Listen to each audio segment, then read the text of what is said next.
Dear Elijah and Elena, today, November the 3rd, 2020, is election day in our country. And I just want to tell you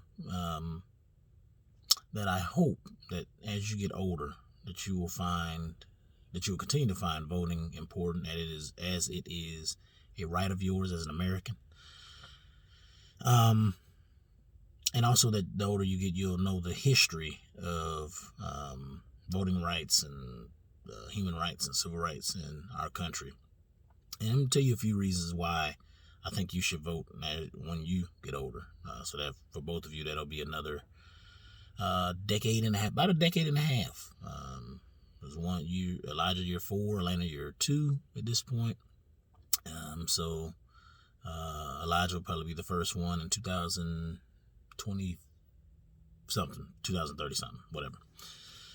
So here's the thing about voting, okay? Daddy hasn't done the best job at this point of always staying on top of every person that I voted for. I had to be honest about that.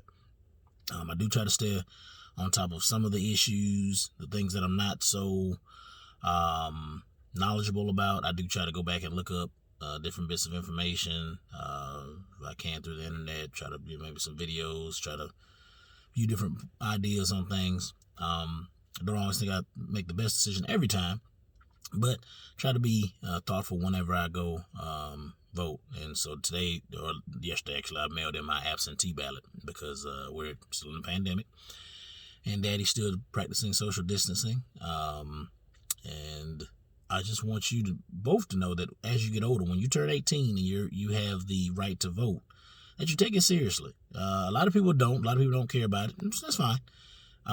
But the reason that your father, takes it seriously is because your father was born in Selma, Alabama.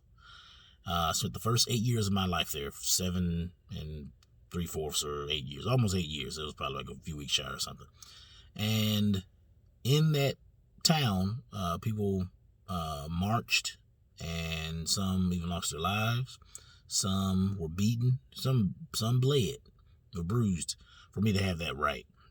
So even if I don't, sometimes when I think, oh, well, I probably could not have to worry about voting this time, whoever the president is. There's a great line in the Avett Brothers song. Look up that band when you get older. Avett, Avett, I think, Avett Brothers. But they had a great line in the song where they said something to the like, and your life doesn't change by the man that's elected.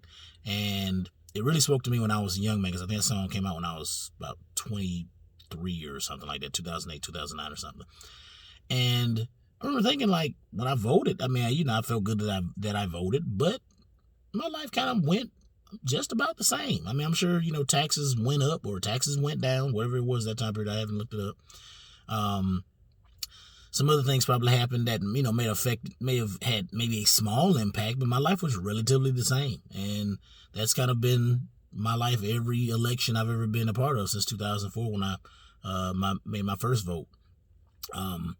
Another thing I'm going to touch on and tell you is that the older you get, you all are going to decide whether you want to be liberal, progressive, socialist, communist, whatever. Daddy is going to encourage you in the direction and the beliefs that he has, but you're going to make your own decisions, and whether I agree or not. The thing is, I want you to remember too, though, is to be very, very careful who you tell your beliefs to. Okay, so that's the second thing. So one thing, I think voting is important. I do think it is a right of yours. It is important, and I think it's something that you should do. 2, I think you should be knowledgeable about who you're voting for and what you are voting for. Knowledgeable about your decisions, because sometimes if you are vocal about your decisions out in public, then you're gonna have to learn to defend your positions. Part of the reason why we put you to the school that you're in, because I want you to grow up and understand logic and things of that nature. So you need to be knowledgeable. Don't just go out and just put a name down and think that's okay. As a matter of fact, I'm trying to make this video under 6 minutes.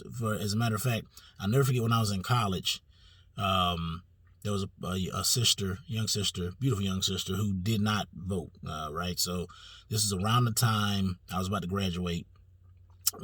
It was Senator Obama, not yet President Obama. He was on the rise. And she said she wasn't voting, but she wanted everybody else to vote for her. So I remember thinking, okay, well, what's the point of that? Because you're not actually supporting the person that you want everybody else to support. But she said she didn't believe in voting. So it was like, in my personal opinion, you don't have a say in the matter. There's nothing else you should talk about, right? Because you're not voting. You don't have to defend your who you're voting for because you're not voting for the person. So hush, okay. So again, be knowledgeable about the person and the things that you're voting for. Do vote, because I think it is a right of. No, I don't think it is a right of yours, and people fought for you to have that right. It is important. And 3, remember that when you do vote, sometimes you probably should keep your beliefs to yourself, because a lot of things with politics is very polarized, especially in our nation now. The time we're in our country is a lot of racial tension and things of that nature. And I don't think it's racial tension in the sense that people are going out and beating people, but there's a lot of things that happen, that are happening or has happened in our country that are upsetting a lot of people. And so since it has upset people, they are then feeling as if there is this strong amount of racial tension. And it might be for some people. For Daddy, it's not. Daddy, Daddy's not, doesn't allow himself to be completely defined by his skin color, but try to be loving towards people. And I've felt a lot of love back. So again, the major 3 things are: please vote. It is important. It is your right. Be knowledgeable about who you vote for and what you are voting for. And also remember, sometimes it's best just to keep your voting habits and your political beliefs to yourself, to basically keep yourself out of harm's way or any foolishness that may take place. Some things to think about.